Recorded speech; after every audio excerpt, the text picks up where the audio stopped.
사람들은 누구나 인정받고 싶어 합니다. 가정에서도 남편은 남편대로 아내와 자녀들이 인정받고 싶고 또 아내는 아내대로 또 자녀들은 자녀대로 그렇게 서로 인정받기를 원하지 않나요? 직장에서도 마찬가지입니다. 그리고 심지어 교회 안에서도 내가 이만큼 했다라는 한마디 듣고 싶어 하지 않나요? 어쩌면 인정받고 싶은 욕구는 우리 인간의 본능처럼 느껴집니다.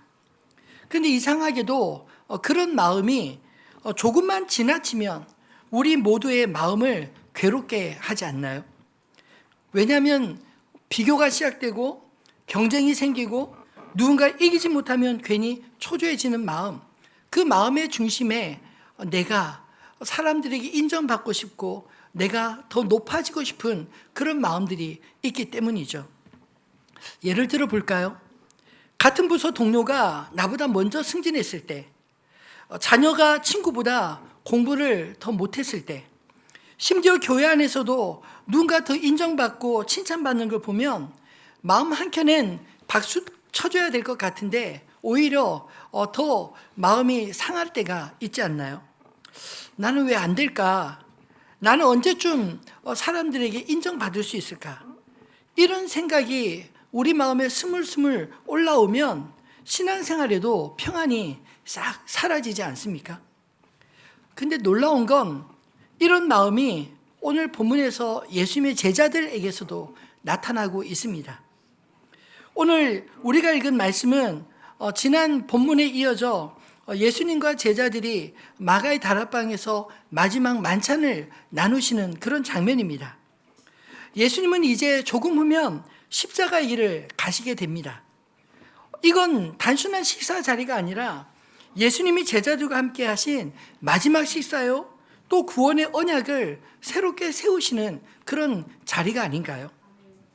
예수님은 떡과 잔을 나누시면서 제자들에게 이렇게 말씀하셨습니다. 이것은 너희를 위하여 주는 내 살인, 내 몸이다. 이 잔은 내 피로 세우는 새 언약이니라. 근데 바로 그 자리에서 제자들이 무엇을 하고 있었을까요? 24절 보면 또 그들 사이에 그중 누가 크냐 하는 다툼이 일어났다라고 말씀합니다. 참 놀랍지 않나요? 예수님은 자신을 내어주려 하시는데 제자들은 여전히 자기 자리를 먼저 챙기고 있습니다. 예수님은 섬김의 길을 가신다 말씀하시는데 제자들은 서로 누가 높으냐 서열 싸움에 빠져 있었던 것입니다. 사실 제자들이 그렇다고 해서 너무 비난만 할 수 없지 않나요? 왜냐하면 우리의 마음 내에서도 이런 욕구들이 끊임없이 일어나고 있기 때문입니다. 교회 안에서도 신앙 안에서도 은근히 비교가 존재하지 않나요? 저 사람 참 기도 잘해. 왜 나는 저렇게 헌신하지 못할까? 왜 나는 늘 부족할까? 이런 비교하는 마음은 겉으로는 자기를 돌아보고 겸손한 척 보이지만 사실은 마음 깊은 곳에서 자기 존재를 증명받고 싶은 그런 욕구이지 않나요? 제자들도 그랬습니다. 예수님을 따라 3년을 다녔지만 여전히 세상 방식의 성공의 기준, 즉 누가 높은가, 누가 더 인정받는가, 이 마음에 서로 사로잡혀 있었던 것입니다. 그런데 그 모습을 바라보던 예수님은 어땠을까요? 저 같았으면 속이 다 죽을 것 같은데 예수님은 오히려 그들을 가만히 보셨습니다. 그들의 경쟁과 불안 속에서 진짜 제자의 길이 무엇인지 사랑으로 가르쳐 주십니다. 26절에 너희는 그렇지 않을지니 너희 중에 큰 자는 젊은 자와 같고 다스리는 자는 섬기는 자와 같을지니라. 예수님은 제자들의 다툼을 통해 하나님 나라의 새로운 질서를 오히려 가르치고 계십니다. 세상은 올라가야 크다고 말하지만 하나님 나라는 오히려 내려와야 크다고 말씀하십니다. 어쩌면 이 다툼의 자리, 오늘 우리의 모습 가운데도 있지 않으시나요? 신앙의 이름으로 서로 경쟁하고 섬김의 자리를 차지하려 하고 심지어 예수님을 따르면서도 늘 나 중심으로 모든 걸 생각하고 판단하고 말하지 않습니까?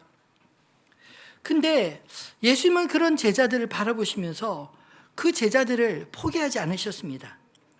오히려 그 자리에서 오늘 본문을 보면 세 가지 놀라운 일을 하셨습니다. 경쟁하는 제자들에게 친히 섬김의 길을 보여주셨고, 뻔히 넘어질 베드로를 아셨지만 오히려 기도로 그를 붙잡아 주십니다. 그리고 이제 곧 이어 주님의 부재로 두려움에 사로잡힐 제자들에게 오히려 그들의 사명을 알려주고 계십니다.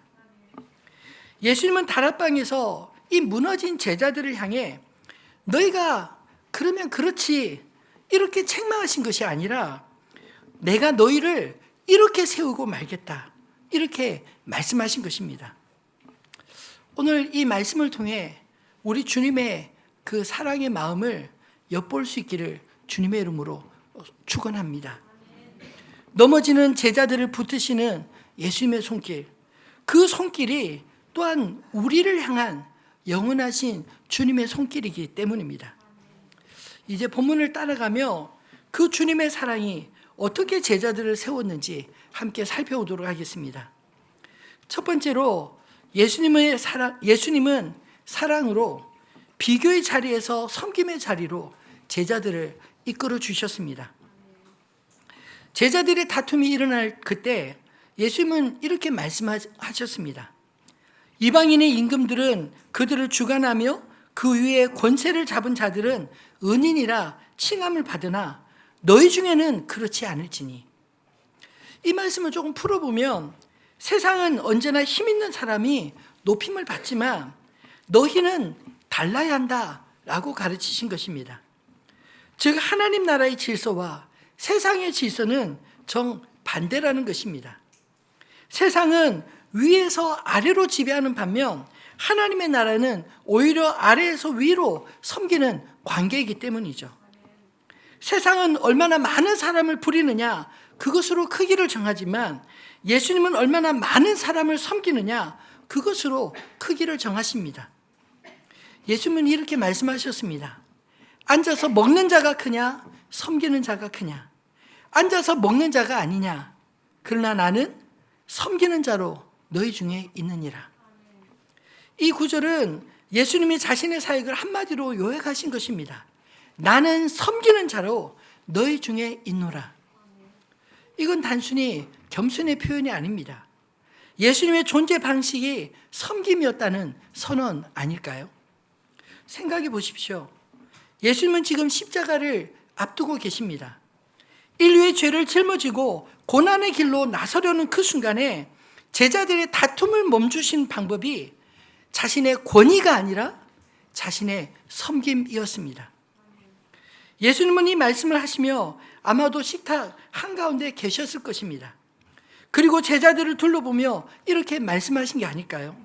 이 식탁에서 누가 더 크다고 생각하느냐? 앉아서 음식을 대접받는 자냐? 아니면 음식을 나눠주는 자냐? 그런데 나는 지금 이 식탁에서 너희들에게 떡을 떼며 잔을 나눠주고 있지 않느냐? 이 말씀이 특별한 이유는 그 직후에 요한복음 13장에 실제로 예수님이 제자들의 발을 씻기는 그 세족식 장면이 나오기 때문입니다. 누가는 그 행위를 직접 기록하지 않았지만 그 의도는 분명히 같습니다. 예수님은 섬김의 교훈을 말로 하신 것이 아니라 손에 수건을 두르시고 제자 한 사람 한 사람 가장 더러운 발을 씻기신 것입니다. 그 순간 제자들 아마 부끄럽지 않았을까요? 이 요한복음 13장에 보면 맨 먼저 베드로가 나서서 주님 그럴 수 없습니다. 제자가 선생의 발을 씻겨야지 어떻게 선생님이 제자의 발을 씻깁니까? 그렇게 만류할 정도로 그들은 참 부끄러움을 느꼈을 것입니다. 예수님이 스승이시고 주님이신데 그분이 제자들의 발을 씻기셨습니다. 그러나 주님은 그 부끄러움 속에 하나님 나라의 위대함이 어떤 것인지 몸소 보여주고자 했던 것이 아닐까요? 28절로 30절 말씀에 예수님은 이렇게 말씀하셨습니다. 같이 읽어볼까요? 너희는 나의 모든 시험 중에 항상 나와 함께한 자들인즉 내 아버지께서 나라를 내게 맡기신 것 같이 나도 너희에게 맡겨 너희로 내 나라에 있어 내 상에서 먹고 마시며 또는 보좌에 앉아 이스라엘 12지파를 다스리게 하려 하노라. 아멘. 여러분, 이 말씀을 잘 보십시오. 예수님은 다투는 제자를 책망하셨습니까? 아닙니다. 오히려 그들을 격려하고 축복하는 말씀이지 않나요? 너희가 나와 함께했다. 그러므로 나는 너에게 내 나라를 맡기겠노라. 여러분, 놀랍지 않나요? 방금 전까지만 해도 이 제자들이 서로 싸우고 다투던 사람들이었습니다. 근데 예수님은 그들의 미성숙함 속에서도 그들이 끝까지 함께한 자들이란 이 사실을 기억하고 계셨습니다. 예수님은 우리의 부족함보다 함께함을 더 귀히 보시는 게 아닐까요? 이게 바로 섬김의 본질입니다. 섬김은 남의 허물을 지적하는 것이 아니라 그 허물 속에서도 여전히 가능성을 봐주는 것이기 때문입니다. 이런 관점이 우리 가운데 가득할 때 여러분, 우리 신앙의 방향 완전히 바뀌지 않을까요? 예수님은 제자들에게 높아지지 말라 이렇게만 말씀하신 것이 아니라 너희가 섬김의 자리에 있을 때 진짜 큰 자가 되는 거야 라고 말씀하신 것입니다. 즉 섬김은 그냥 낮아짐이 아니라 하나님 나라의 방식으로 높아지는 길이기 때문이죠. 섬김은 손해보는 것 같아도 그 끝에는 하나님 나라의 영광이 있음을 믿으시기 바랍니다. 예수님은 스스로 낮아지셔서 종의 자리에 서셨지만 그 낮아짐이 결국 온 세상을 구원하는 높아짐이 된 것을 우리가 빌립보서 2장 말씀을 통해 알고 있지 않나요? 오늘 우리도 신앙생활 하다 보면 내가 더 많이 하는 것 같은데 왜 내가 나를 인정해 주지 않지? 내가 헌신해도 아무도 알아주는 사람 없네? 이런 생각에 아무것도 하고 싶지 않을 때 있지 않으셨나요? 하지만 예수님은 말씀하십니다. 괜찮아. 그래도 나는 너를 보고 있어. 사람의 시선이 아니라 나의 나라가 너를 기억하고 있단다. 사랑하는 성도 여러분, 섬김은 잊혀지는 것처럼 보이지만 사실은 하나님 나라에서 가장 깊이 기억되는 기록인 줄 믿으시기 바랍니다. 섬김은 뭐 대단한 일이 아닙니다. 오늘 가정에서 서로에게 따뜻한 말 한마디 건네는 것, 그리고 교회에서 작은 봉사 하나가 바로 섬김의 시작이 아닐까요? 예수님은 높아지는 경쟁이 아니라 낮아지는 사랑으로 우리를 부르고 계십니다. 그 부르심에 응답하여 예수님이 기억하시는 섬김의 사람 다 되시기를 주님의 이름으로 축원합니다. 이제 예수님은 두 번째로 넘어질 제자 베드로를 향해 너의 믿음이 떨어지지 않기를 내가 기도했다 라고 말씀하셨습니다. 예수님의 사랑은 바로 실패할 제자도 기도로 붙드신다는 것입니다. 예수님은 제자들의 다툼이 잦아들 무렵 베드로를 바라보시면서 이렇게 말씀하셨죠. 시몬아 시몬아, 두 번이나 부르고 계신 것은 그만큼 깊은 애정과 간절함이 담긴 부름이었습니다. 시몬아 시몬아, 보라, 사단이 밀 까부르듯 하려고 너희를 요구하였으나, 이 말씀은 한마디로 지금 너희가 보지 못하는 영적 전쟁이 바로 너희 앞에 시작되었구나, 이런 뜻입니다. 예수님은 베드로와 제자들이 싸워야 될 대상이 자신들이 아니라 믿음을 흔드는 영적 세력임을 말씀하고 계신 것입니다. 여기서 밀 까부르다라는 표현은 당시 팔레스타인 사람들이 곡식을 털 때 쓰던 말입니다. 수확한 밀을 체에다 놓고 강하게 흔들면 껍질과 알곡이 분리되지 않습니까? 그런 밀을 까부르는 것처럼 사단이 그렇게 제자들의 믿음을 흔들려고 하고 있다라는 뜻이죠. 즉 지금 제자들은 자신도 모르는 사이에 믿음의 체질을 당하고 있었던 것입니다. 고난이라는 채, 두려움이라는 채, 그리고 인간의 연약함이라는 채에 지금 걸러지고 있는 중이었습니다. 근데 놀라운 건 예수님이 그것을 막지 않으셨다는 것입니다. 사단이 너희를 청구했다라는 말은 사단이 시험을 요구했고 하나님이 그 시험을 허락하셨다, 이런 뜻이 아닌가요? 왜 그러셨을까요? 예수님이 베드로가 넘어질 걸 아시면서도 그 넘어짐 속에서 믿음의 본질이 온전히 단련되기를 원하셨기 때문입니다. 그리고 이렇게 말씀하십니다. 그러나 내가 너를 위하여 내 믿음이 떨어지지 않기를 기도하였노니. 여러분, 이 말씀이 정말 큰 위로가 되는 말씀 아닌가요? 예수님은 베드로가 자신을 부인할 것, 넘어질 것 뻔히 다 아시면서도 그의 믿음이 완전히 끊어지지 않도록 미리 기도하고 계셨습니다. 즉 예수님의 기도가 베드로의 시험 실패보다 훨씬 더 앞서 있었다는 말씀입니다. 우린 종종 이렇게 생각하지 않나요? 내 믿음이 약해서 흔들릴 때가 많아요. 내가 좀 더 믿음이 강해졌으면 좋겠어요. 근데 여러분, 이 말씀은 정반대를 가리키지 않나요? 믿음은 우리가 지키는 것이 아니라 예수님이 먼저 붙드시는 것입니다. 예수님이 우리를 먼저 불러주시고 붙들어 주셨기에 그 주님이 믿음이 가는 것입니다. 베드로는 곧 예수님을 3번 부인할 겁니다. 닭이 울기 전에 나는 그를 모른다 할 것입니다. 그의 믿음은 뿌리채 흔들리고 말 것입니다.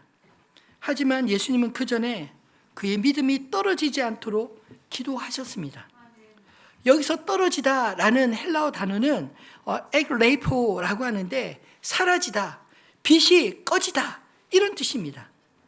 그러니까 예수님은 그 시험 가운데 베드로의 믿음이 잠시 흔들릴 수는 있어도 영원히 꺼지지 않도록 주님이 보호의 기도를 해주셨다라는 말씀이죠. 여러분, 우리가 밤하늘에 별을 볼 때 구름이 덮이면 별빛이 잘 보이지 않습니다. 하지만 여러분, 별이 사라진 거 아니라는 거 다 아시지 않나요?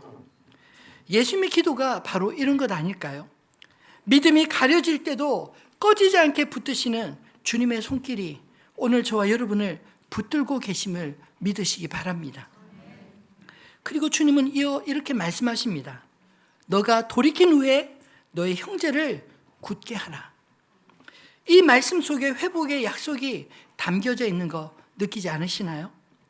예수님은 베드로가 부인할 것도 아셨지만 그리고 깊이 통곡하며 울 것을 다 아셨지만 그가 주님을 떠나는 것이 아니라 돌이켜 돌아올 것도 이미 보고 계셨습니다.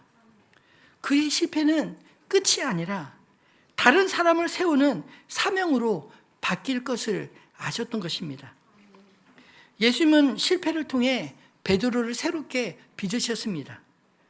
그러므로 넘어짐은 사명의 끝이 아니라 다시 일어나게 하시는 하나님의 도구가 아닐까요? 그래서 예수님은 베드로에게 돌이킨 후에 내 형제를 굳게 하라 하신 것입니다. 너의 실패가 형제들의 믿음을 붙드는 은혜의 통로가 되리라 하는 뜻입니다. 하지만 베드로는 아직 이 말의 의미를 깨닫지 못했습니다. 그래서 이렇게 대답하지 않나요?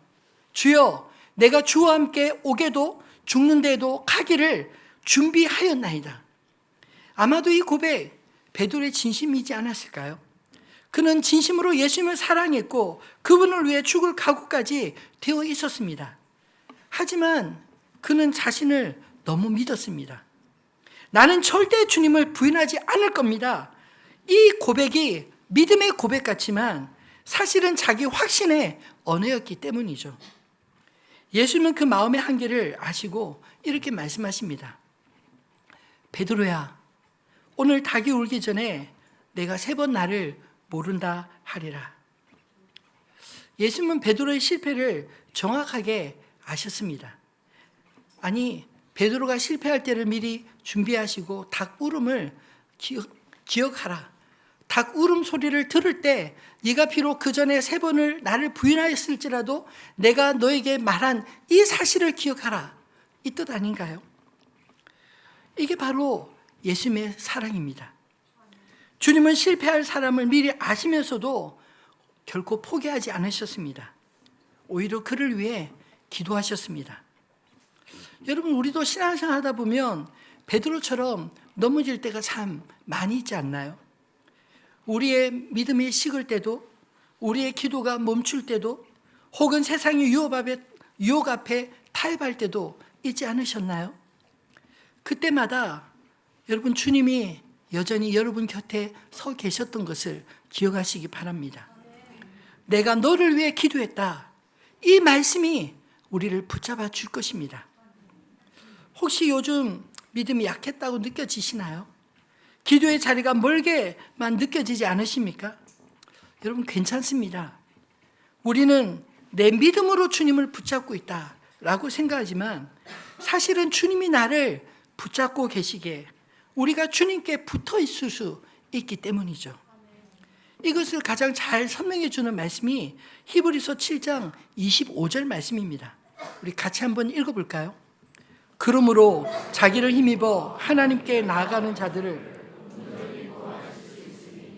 이는 그가 항상 살아계셔서 그들을 위하여 간구하심이라. 아멘. 이는 그가 항상 살아계셔서 그들을 위하여 간구하심이라.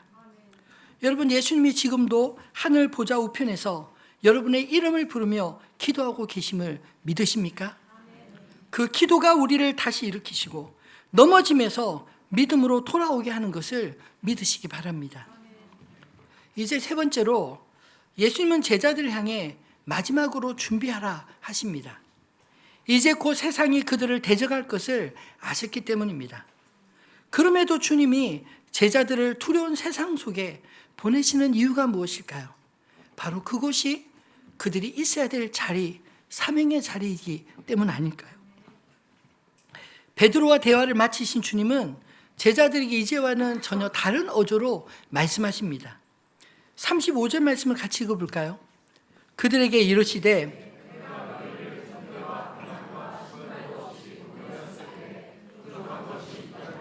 이르되 없었나이다. 아멘. 이 말씀은 마태복음 10장에 제자들을 둘씩 유대 온 지역으로 보내시며 하셨던 그 말씀, 그리고 제자들이 경험했던 그런 일들을 떠올리게 만들고 있지 않나요? 그 시절은 은혜의 시기였습니다. 하나님이 제자들의 발걸음을 친히 책임지셨고 복음 전할 때마다 그들 앞에 복음의 문이 활짝 열렸습니다. 하지만 예수님은 곧바로 분위기를 바꿔 이렇게 말씀하십니다. 36절에 이르시되 이제는 전대 있는 자는 가질 것이요 배낭도 그리하고 검 없는 자는 겉옷을 팔아 살지어다. 이제 제자들이 맞이할 현실은 이전과는 전혀 다를 것이기 때문에 이 말씀을 하셨습니다. 복음을 환영하던 세상이 이제 그들을 향해 등을 돌릴 것이기 때문입니다. 예수님은 제자들에게 평안함의 시대가 끝났다고 말씀하셨습니다. 이제는 영적 전쟁의 시대가 시작된 것입니다. 예수님은 37절에 또 이렇게 말씀하십니다. 기록된 바 그는 불법자의 동료로 여김을 받았다 한 말이 내게 이루어져야 하리니 내게 관한 일이 이루어져 감이니라. 이 말씀은 이사야서 53장 12절의 말씀을 직접 인용하신 것입니다. 같이 읽어볼까요? 그러므로 내가 그에게 존귀한 자와 함께 몫을 받게 하며 강한 자와 함께 털취한 것을 나누게 하리니 사망에 이르게 하며 범죄자 중 하나로 헤아림을 받았음이니라. 그러나 그가 많은 사람의 죄를 담당하며 범죄자를 위하여 기도하였느니라. 아멘. 이 말씀 속에 아주 중요한 복음의 핵심 비밀이 담겨져 있지 않나요? 예수님은 왜 범죄자 중 하나로 헤아림을 받으셨나요? 왜 무죄하신 분이 죄인의 길에 서야 했습니까?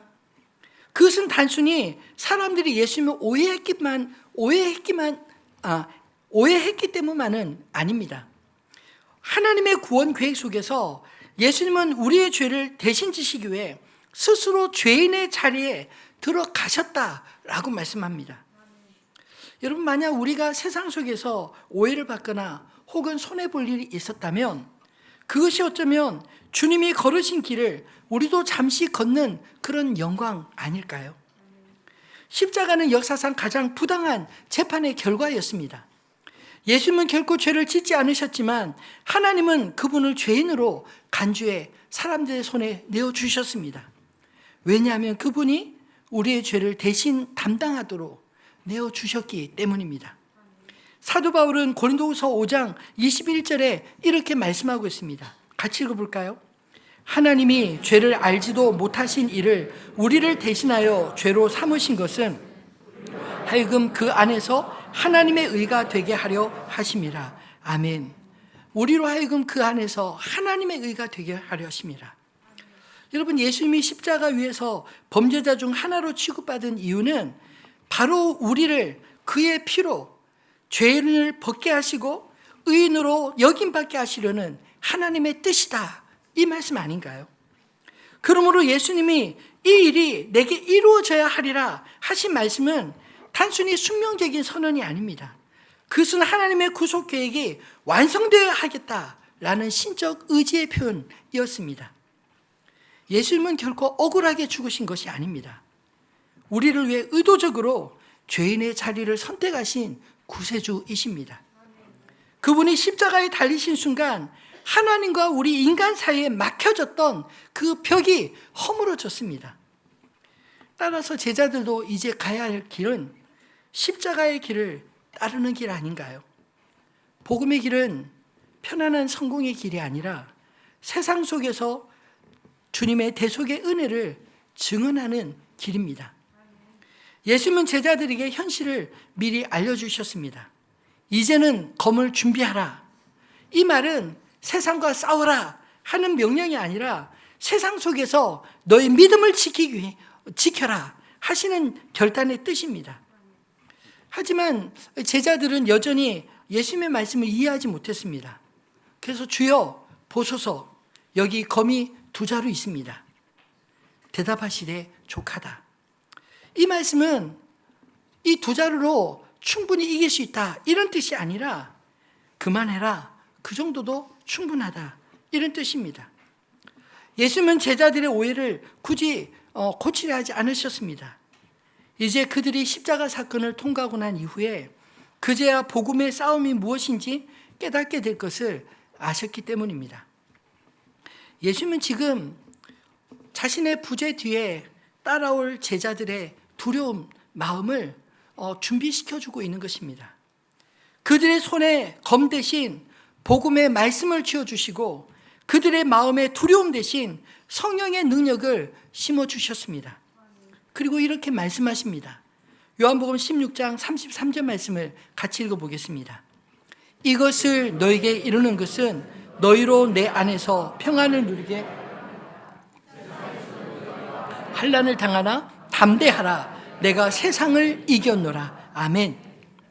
예수님은 십자가 위에서 죄를 대신 지시며 이미 그 사단과의 싸움에서 이기셨습니다. 그러므로 이제 제자들의 싸움은 이미 주님이 이겨본 그 싸움을 싸우는 것입니다. 그 싸움은 무력의 싸움이 아니라 영적인 싸움이요, 진리와 사랑, 복음의 능력으로 세상을 이기는 싸움인 것입니다. 예수님은 오늘도 우리를 세상으로 내어 보내십니다. 그분은 우리를 안전하게 보호된 공간에만 머물게 하지 않으시고 복음이 가장 필요한 그 현실 한가운데로 보내십니다.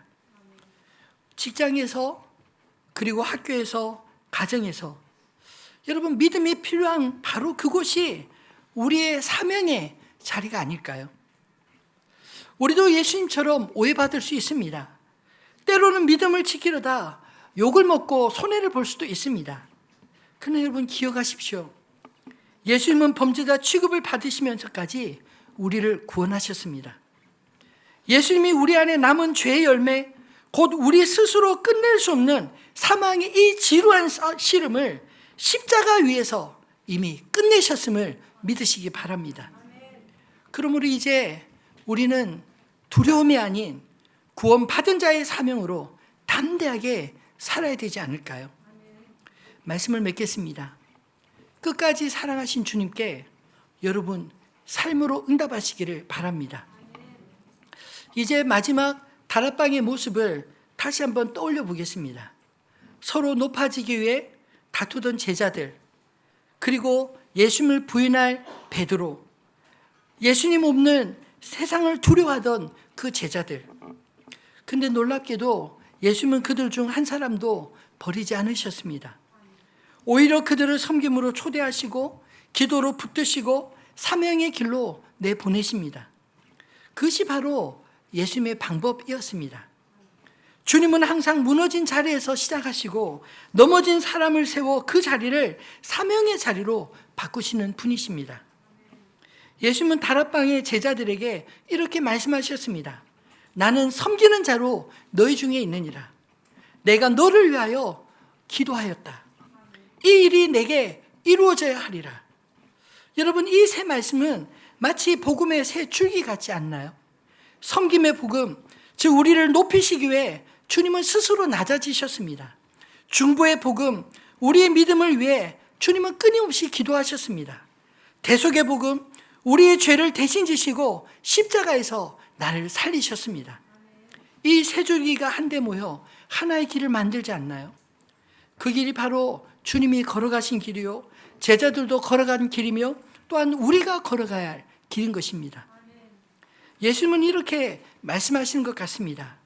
이제 너희가 나의 자리에 서라. 내가 너희를 섬겼던 것처럼 너희도 세상을 섬기려무나, 내가 너희를 위해 기도했던 것처럼 너희도 누군가를 위해 기도해 주렴. 내가 세상을 사랑하여 그들 가운데 들어간 것처럼 너희도 세상 속에 함께 들어가셨구나.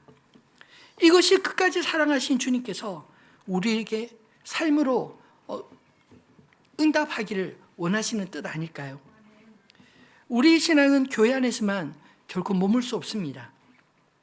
진짜 제자의 길은 예배가 끝난 뒤에 시작이 됩니다.